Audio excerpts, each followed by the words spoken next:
Hello everyone, good morning, welcome back to another blog. তো আগের ব্লগে তোমরা দেখেছিলে যে আমরা মন্দিরে ভালোভাবে দর্শন করে হোটেলে ফিরেছি।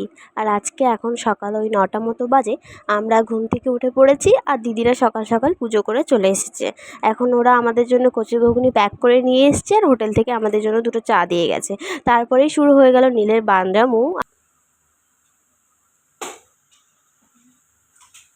এ এ এ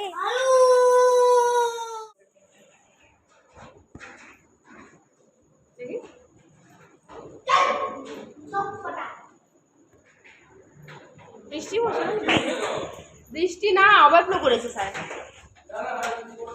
যাও যখনই যাচ্ছে তখনই বৃষ্টি হচ্ছে।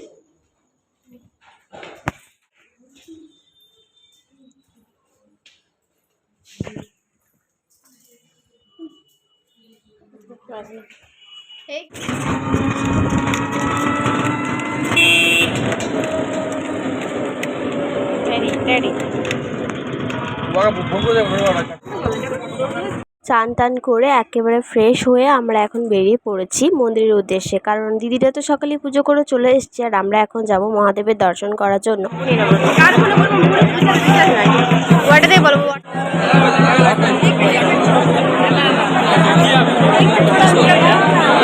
এখন ওই বিকেল 4:15 মতো বাজে। এখন আমরা একটু ঘুরতে যাব।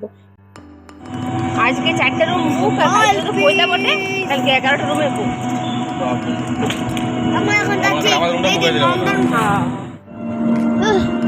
টোটো থেকে নেমে পড়েছি আর নামার প্রতি 2 মিনিট হাঁটা।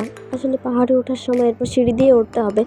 ওই যে দূরে দেখতে পাচ্ছ ওখানেই। আর ওই পাহাড়ের মধ্যেই রয়েছে বেশ সুন্দর একটা পার্ক। আর উপর থেকে দেখো ভিউটা ঠিক এরকম দারুণ লাগছে দেখতে। এখন আমরা চলে যাচ্ছি ভিতরে। এটার নাম হচ্ছে নন্দন পাহাড়। পার্কটারও একটা কিছু নাম আছে যেটা আমি এই মুহূর্তে ভুলে গেছি। আর পার্কটা ঢোকা মাত্র ভিতরের দৃশ্যটা অসম্ভব সুন্দর।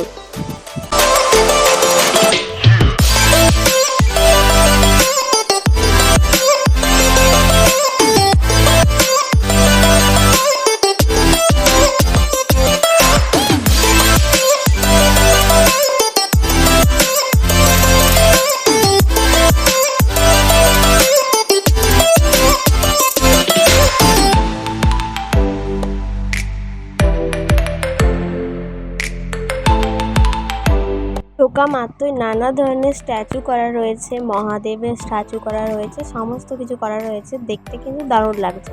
এরপর আমরা মেন জায়গায় ঢুকছি, যেটা হচ্ছে একটা প্রথমেই ঝর্ণা রয়েছে। আর ঝর্ণাটা দূর থেকে দেখতে অসম্ভব সুন্দর। এরপর চলে এসেছি মেন পাহাড়ে। এই পাহাড়ের মধ্যেই পাহাড়টা কেটে কেটে এত দারুণ দারুণ জিনিসপত্র করেছে। তোমরা যদি বাবার ধাম এসো তাহলে অবশ্যই একবার দেওঘরের এই জায়গাটাতে এসো, নন্দন পাহাড়। আর এখান থেকে পিছনের ভিউটা তো সত্যি দারুণ। এই যে পুকুরের মতো যেটা দেখছো, এখানে আবার বোটিংও করা যাচ্ছিল, কিন্তু এখানে নেমে আবার যেতে হবে, ওই কারণে আমরা আর গেলাম না। নীল তো অনেক জিদ করছিল যে যাবে বলে, কিন্তু যাই হোক যাওয়া তো হলো না। এখন আমরা এসেছি এই যে হরার হাউসটার মধ্যে। প্রথমে ঢোকার সময় একটু ভয়ই পাচ্ছিলাম, কিন্তু দিদি আর আমি সাহস করে ঢুকে পড়েছি।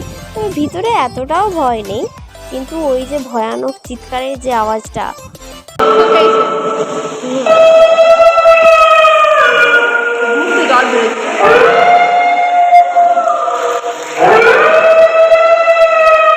নীল এখন বায়না ধরেছে যে এই গাড়ির মধ্যেও চড়বে, কিন্তু পাহাড়ে দেখোই না চারিপাশটা কিন্তু ফাঁকা। হ্যাঁ, প্রোটেকশান রয়েছে, তবে আমার এই গাড়িগুলোতে চাপতে প্রচণ্ড ভয় লাগছে। এখন জানি না, রাসমেলাতে হলে তো আমি সুন্দর চেপে যেতাম, কিন্তু এখানে আমার এত ভয় লাগছে, তাই আমি তো কোনোভাবে রিস্ক নিইনি, কারণ দিদিয়ে চেপেছে। আমার ভয় লাগছিল যেহেতু নীলকে চাপাতে হবে, তাই দিদিয়ে চেপে পড়েছে।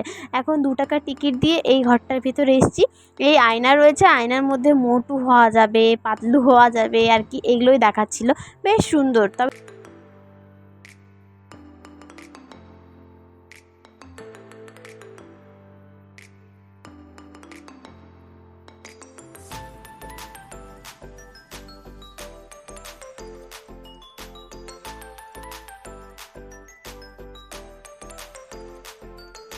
এরপর ধরলাম হোটেলের পথ, আর এই নন্দন পাহাড়কে টাটা জানিয়ে আমরা চললাম নিচে। এখন ওই টোটো কাকুকে ফোন করে দিতে হবে, এখানে নামতে মোটামুটি 5 থেকে 7 মিনিট লাগবে, তখন চলে আসবে। উনি বলেছিলেন যে নামার আগে আমাকে ফোন করে দিতে, তাহলে তাড়াতাড়ি চলে আসতে পারবে। ওই জন্য টোটোকে ফোন করে দিয়েছি। কিন্তু নামার সাথে সাথেই দেখলাম পাহাড়ের ঠিক নিচে একটা বেশ সুন্দর দোকান রয়েছে, যেখানে চাউমিন পাওয়া যাচ্ছে বেশ ভালো। আর একটা জিজু আর নীল নিয়েছে আর কি ভেজ চাউমিন। আর যেহেতু আজকে মঙ্গলবার, দিদি তো বাইরে কিছু খাবে না, তাই দিদি পাহাড়ি শসা আর বুট সেদ্ধ ভালো করে মেখে ওটা আর কি চাট বানিয়ে দিয়েছে। আর আমি নিয়েছি একটা পাওভাজি, আর এখানে পাওভাজিটা খেতে খুব সুন্দর লাগছিলো। যাই হোক, আমাদের টোটো তো চলে এসছে আর আমরা হোটেলের পথে রওনাও হয়ে গেছি। এরপর বাড়ি গিয়ে তোমাদের সাথে একবার আমাদের হোটেলের রুমটা শেয়ার করব।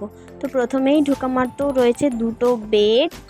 আর এখন তোমরা ইগনোর করো, কারণ আমাদের ব্যাগপত্র নামানো আছে, কারণ কালকে আমরা বাড়ি ফিরবো, ওই জন্য জিনিসপত্র ভালো করে আজকেই গুছিয়ে নিতে হবে। 2টো বেড রয়েছে, একটা ড্রেসিং টেবিল রয়েছে আর কি শোকেস টাইপের, নিচে জিনিসপত্র রাখা যাবে, একটা সোফা আর একটা টেবিল রয়েছে। আর ওয়াশরুমের কাছেও রয়েছে বেশ সুন্দর একটা বেসিন, আর ওয়াশরুমটাও বেশ ভালো বড় সড়ো আর কি। আমাদেরকে কালকে রুমটা চেঞ্জ করতে হয়েছে। তারপরে সন্ধেবেলা চলে এসেছি সন্ধে আরতি দেখার জন্য। তো চলো পুরো ভিডিওটা দেখো আর সঙ্গে সন্ধে আরতিটাও দেখো।